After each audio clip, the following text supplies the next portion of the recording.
we had to send our draft expert out to the combine. What you say about that? Is it? Legit, keep going hard. We had to give you the black version because it's February, Logan. Happy birthday, there brother! You go. Let us stay up in the bushes like Homer Simpson. I'm not handing this to Fred. Commanders family, we are down a man, but we still have a big show planned for you. I have exclusive interviews with Adam Peters out at the combine. We talking quarterbacks and who else we should be on the lookout for at the combine. And Logan is live from the combine, and I should be there. It all starts right now. Good spin, Fred.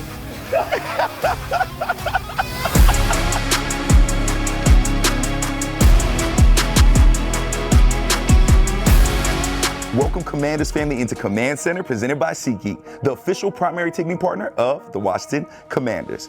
Our scouts alongside head coach Dan Quinn and general manager Adam Peters are out at Lucas Oil Stadium in Indianapolis for this year's NFL Combine. They'll have a chance to evaluate college prospects as they participate in the various drills over the weekend. Brian Cole Jr. here with Santana Moss, Fred Smoot. And fellas, we are down a legend. We're down one man, Logan Paulson, but that is okay. He is standing by out at the combine. You know we had to send our draft expert out to the combine. What you say about that? Is it? I was waiting for him to interject, right? I kind of threw that to him. Listen, fellas, before we start talking about the combine and talking all these guys, we're going to talk to Logan. We're going to talk to Adam Peters. We're going to talk to Dan Quinn. But before we do that, y'all two actually got to go to the combine. Now, not everybody gets invited to the combine, so it's a big deal. What was the combine like for y'all, and what workouts did you do? Tan, I'm going to start with you. Well, one of the things that I loved about it, it was just to get around all the other guys that you've seen throughout your career that's going to probably be enjoying that moment with you. You know what I mean? You're getting a chance to, it's crazy. Me and Chad grew up in the same neighborhood, but I never had been in the same setting with Chad. Wow. So I remember being in line and he talking like, boy, you used to be killing it down there. So talking to guys like Chad, seeing funny dudes like Smoot still yapping, doing what he's been doing all his career. But it was just great to say that we are the guys that they are, the 1% that's allowed to come here and shred our stuff that day. All of us didn't shred our stuff, but I went there to make sure I took my physicals to make sure I got a chance to, to meet the coaching staff. But I knew in the back of my head that I was going to do my stuff in my pro day. Eye-opening trip. Let's start there first. All right. Once you land, you go straight to the hospital, so you got to get your medical. All right. Not only just your medical, then you got to go into the interviews, and now they want to know your mental. They want to see, do you love the sport of football? Then you have to go through some spontaneous little drill, the ball bag over the shoulder, all kind of stuff. Like before you leave there, they will know you inside out. And that's in a serious nature, in a serious way. And I know me and Santana didn't work out because, if you go there and you like tops in your position, 2, 3, you're not gonna work out. You're gonna say, come on to my private workout where I'm comfortable doing everything I need to be done. But you know the old legend, they say, Fred Smoot did the bench press one time. I did the bench press one time because I had to let them know you didn't come here for a bodybuilder. You came here for a football player. So at the end of the day, I think you get to know them and they get to know you. And Fred mentioned the status of you two, right? Like you guys were top picks. Is that why you guys said, hey, we're not going to work out? Was there more to lose than gain by working out? Because we're seeing a lot of these big guys saying, hey, we're not throwing, we're not going to be working out at this combine. It was all about leverage. I think one of the things that stood out with me is just knowing that, I was one of those guys they was considered saying that could be probably the first at his position taken. But also, when they come to watch me run a 40, I'm a guy that was known to be a fast guy, a speed guy. So they wanted to see a 40. Back in those days, they had AstroTurf, and they were saying that, Tanner, the AstroTurf is not a good, thing for you to run your 40 on. Let's do it on grass. So I knew my pro day was, bound for me to have the same opportunity on grass. So why not just wait till my pro day to do everything instead of go up there, run a 40 on AstroTurf, and then say, what if I don't run my best 40? Now I got to come and prove myself again. I just did it all at once. It's one of those things is, if you're at the top, how far more can your grade go? It can't go through the ceiling because there's been guys before you that you compare it to. If I'm Marvin Harrison Jr. right now, but you don't need nothing but my film. Like, I could have went as the number 1 wide receiver last year if I would have came out in the draft. So you ask yourself, do I have more to gain here or do I got more to lose? And in some of these circumstances, they got more to lose. And that's when it's you and your brain trust, you, your parents, your agent, get together and talk about these things. Because the first thing they say to you when you don't work out in these situations is he scared of competition? No, I'm not scared of competition. I understand the situation, and that's two different things. It's great hearing from superior athletes that have done this before. I got you, man. I got to show you some love sometimes, Fred. But not everybody is as lucky as you guys, right? The combine is for these young prospects to show what they got. So let's take a look at the schedule of this year's combine. Here are your lucky numbers brought to you by Maryland Lottery Fast Play Games. Play fast, win fast today, but please play responsibly. Now, taking a look at this combine schedule, you can see the defense is spread out between the first 2 days with the tight ends also getting some work in on Friday. Then Saturday and Sunday is all about the offense. And you want to keep your eyes on Saturday because it's not just the running backs and the wide receivers, it's also the quarterbacks that will be throwing in this year's combine. A lot to look forward to. And speaking of things to look forward to, let's welcome in a guy who is not only very busy at the combine, but that you all can't wait to hear from, our GM, Mr. Adam Peters. Mr. Peters, thank you so much for joining us. How has your trip been so far? Well, we got to stop calling me Mr. Peters first. Call me Adam. Trip's been great so far. Just got in and really excited. Had a few interviews last night and looking forward to a lot more tonight and some meetings with agents, with other coaches, GMs, just getting to see everybody we haven't seen in a long time. Well, you've got to be like a kid in the candy store because you are no stranger to the draft process. You were a scout back with the New England Patriots back in the early 2000s. How has the draft process changed to where you are today? Ooh, it's changed. I can't even tell you how many ways it's changed. This event is unbelievable now. When it was more like a mom and pop event back when we started, you guys, it sounds like the dark days. We were still watching beta tapes. We used to have to pack a big old beta machine this big. It was like 200 pounds and like FedEx it out here to watch tape out here. But it's changed immensely, but it's all changed for the better. This league keeps getting better, and it's really cool for our fans to be able to see this now. Well, definitely no more Betamaxes. I remember those days having to pack bins and things of that nature. What are you most excited for about this combine? This combine, really excited to meet all the prospects in the interviews. That's the biggest thing for me. Obviously, they always say interviews and then the medical, which we don't get a chance to do any of that. I'm not a doctor, so I don't know any of that stuff. But getting to sit down for the first time with all these prospects is really exciting to get a chance to meet them, put faces to names. And as I said, you're no stranger to the draft. You've been around a lot, but this time it's a little different. Now you are leading the ship. How cool is it to be in this position, and what is a little different now that you are, like I said, leading the ship? Yeah, it's that hasn't totally hit me yet, and then maybe when we're on the clock and people are looking at me to make a pick, then I'll figure it out. But that's probably the biggest difference is, you know, that's on me and Dan, but ultimately I have to turn the pick in. But it's been really fun, and we have a great team here that we're working with, and it's just been a really cool experience so far. Really excited. And Adam, you've made a name for yourself around the league. Some people call you one of the best talent evaluators in the NFL, especially because you've had some success drafting late. What are you looking for in those late round draft picks? I think really the reason where there's been success, and it's not me, it's the whole organization, wherever you're at, whether it's here in Washington or the places I've been in the past, it's the communication, it's listening to the people around you and getting all the information you can from all different sources to come to the right decision. So keep going back to the collaboration between us and the coaches is going to really help us hit on those late round guys, understanding exactly what they want at each position so we can find the players that fit the Commanders that maybe not fit some other teams. So that's the biggest piece in having great people that work their tails off and do it together.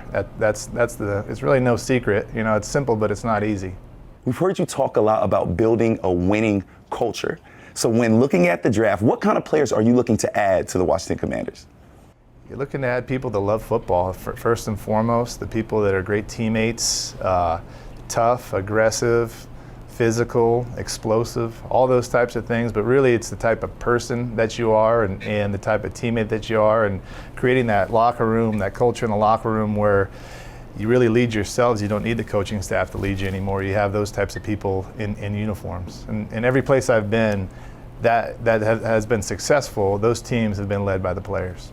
Well, Adam, we are so excited to see you go through this offseason, see what you're able to do for the Washington Commanders. We appreciate your time so much and enjoy the combine. All right. Thanks, guys. Take it easy. Thank you.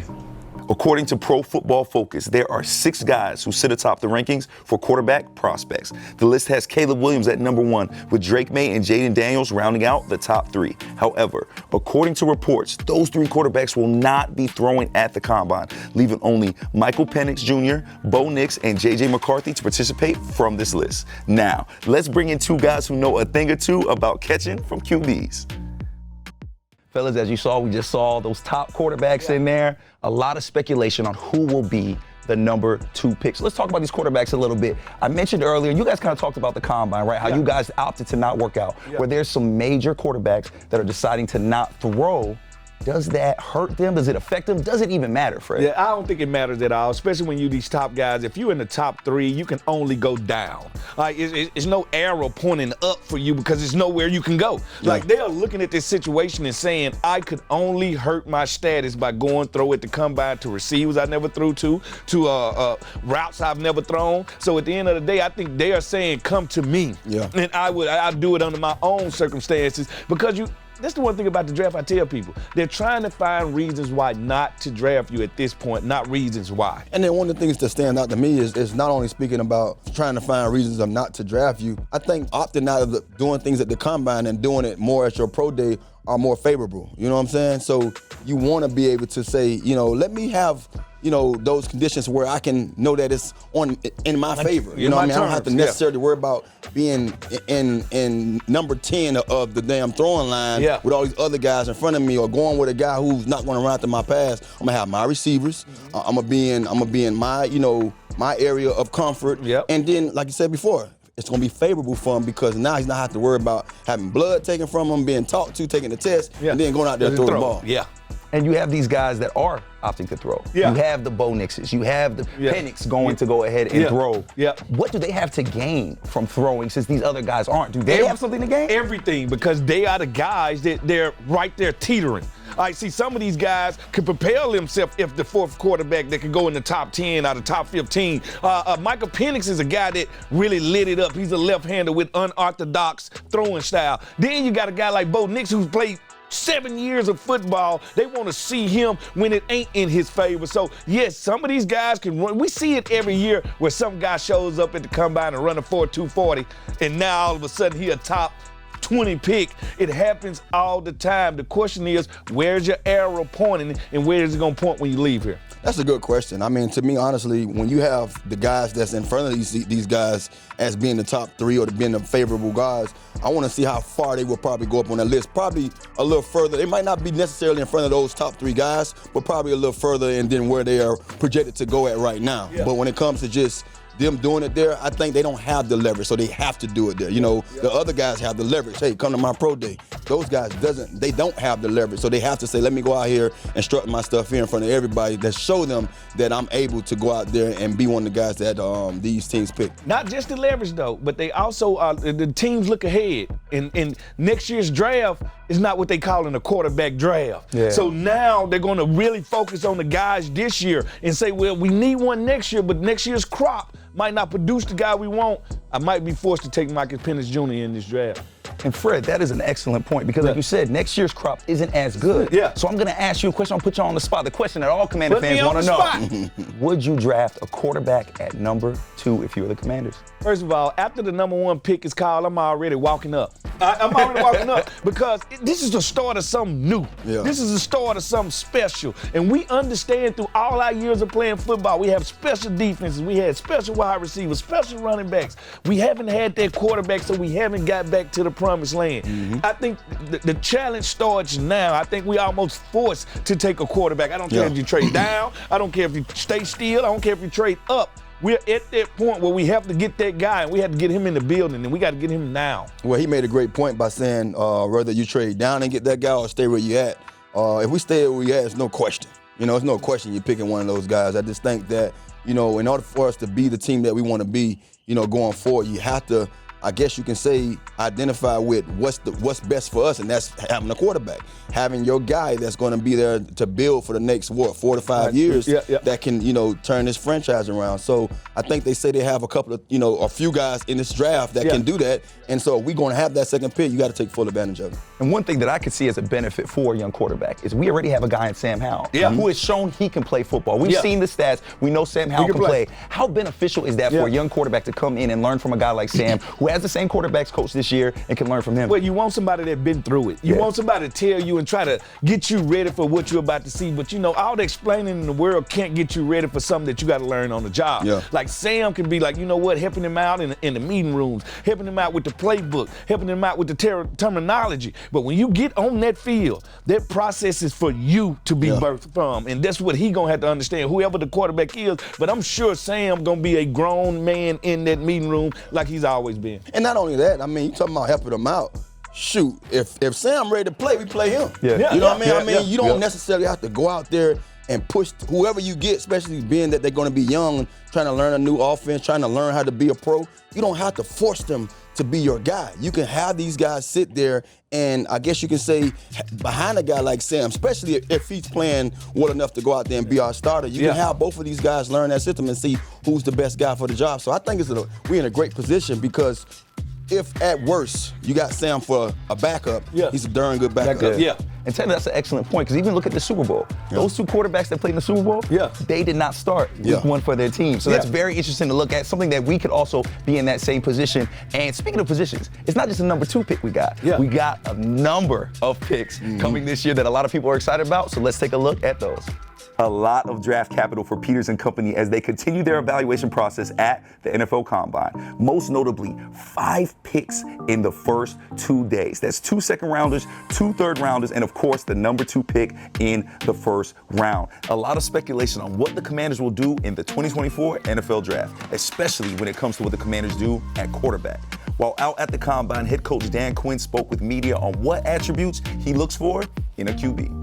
I would say, number 1, you better be really tough, mentally, physically tough, because there's going to be times when the person is open on the physical toughness. You got to stay in there to deliver it, into the right spot.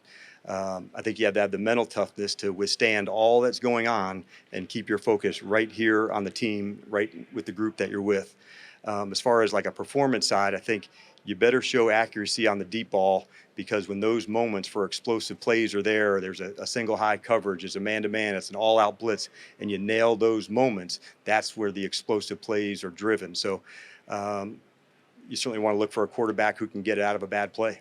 In our NFL, it doesn't just all time up evenly. I think if you guys look at the stats, we had more mobile scrambling quarterbacks this year than maybe at any time over the last 20 years. And so a lot of that is when a play breaks down, they can go create and get on the move to go. And so how do you speed up when a blitz is coming and it's not there yet and you buy time to let that happen? Those are traits that are hard to measure. They're not accuracy. How do you get out of a bad play? There's not a metric for that. How do you speed up a throw that the blitz is coming? It's not quite there yet, but you have to get rid of it early because you're about to get drilled. Those are things that you look for. And so that's why at that position, the tape, you have to find that. You have to get out of bad plays. You got to be able to speed up. You got to show that kind of toughness.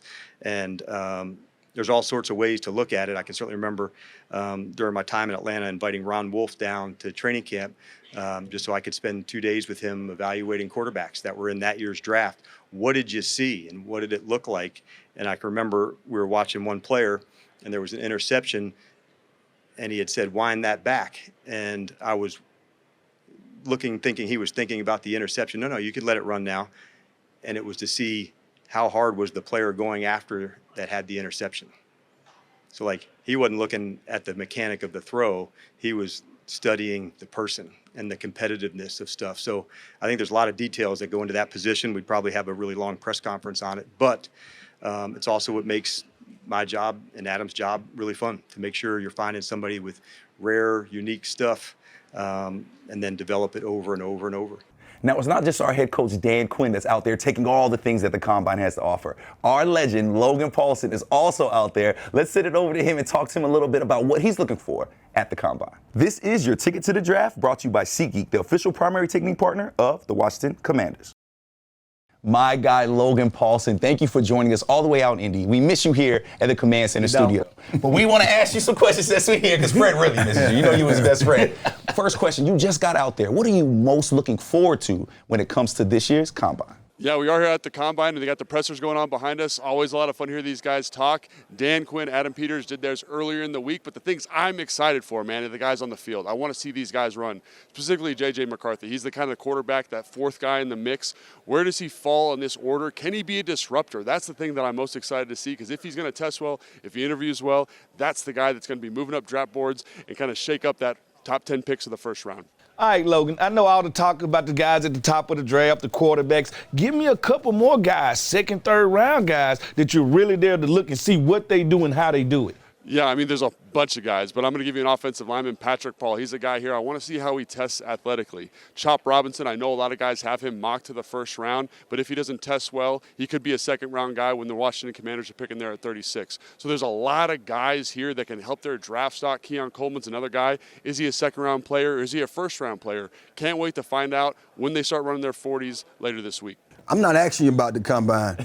I know you've been out there for a couple of years. What are you doing when all the coaches going to the bars? I know you're not a drinker. So what are you doing? Are you watching film? Are you watching tape? I'm actually out at the bars, man. I know I don't drink, not a big party, but that's where guys are talking. That's where you get the inside scoop. That's where you get those relationships, right?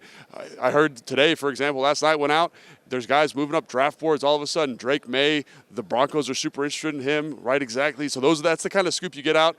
You got to kind of put your big boy pants on, make sure you kind of drink your coffee in the morning, but that's where you get all that good information. Now, Logan, for those that don't know, you are a workout junkie. You may not drink, but you work out religiously. So I got to ask you, what is today's Logan Paulson? Which workout is he dominating in today? That's a tough question because all these are measuring kind of speed and explosiveness. I'm not an explosive athlete, but if I had to dominate one today, it's probably the bench press. Put that in my wheelhouse, nice strength, slow-moving activity, back supported. I think I could crush that one, no doubt. Well, Logan, we know you're busy, but one thing that we appreciate is you going all the way out to Indy for your birthday. Happy birthday, Logan Paulson. Happy birthday to you. Happy birthday to you. Happy birthday. Hey, we had to give you the black version because it's February, Logan. Happy birthday, brother. There you go. Logan will be out in Indy guys. giving you Appreciate content all week, so do not miss out on that. Logan, our draft expert. Logan Paulson, the NFL prospect professor, is breaking down every aspect of this year's Combine and giving you all the detailed information you need leading up to the 2024 NFL Draft. You can catch it all on Ticket to the Draft podcast, dropping this week, Thursday through Sunday. Logan's recapping who ran the fastest 40s, who threw the best deep ball, and breaks down all the drills so you can know this year's top prospects. Logan and select guests from ESPN's Field Yates to PFF's Trevor Sycamore are diving deep into strictly Washington-focused analysis. You do not want to miss a single episode of the Ticket to the Draft podcast, and make sure you subscribe on Spotify, Apple Podcasts, or wherever you get your podcasts.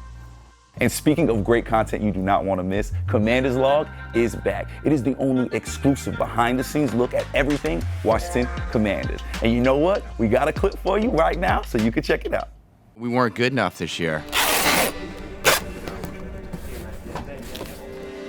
the end of the day, you guys know, we all know we need change. I want to be around a winning culture. I want to be around a winning team. And that's up to Mr. Harris and the owners to figure that out. We didn't get it done on the field, so we've decided to go into a new direction. The Washington Commanders have hired Adam Peters. Extremely well thought of throughout the NFL community, has been ready for his shot. Congrats on DQ. Thanks, man. He's a stud, huh? You have an opportunity to create now. DQ's he's a giant killer. Yeah. Man, this is such an awesome moment.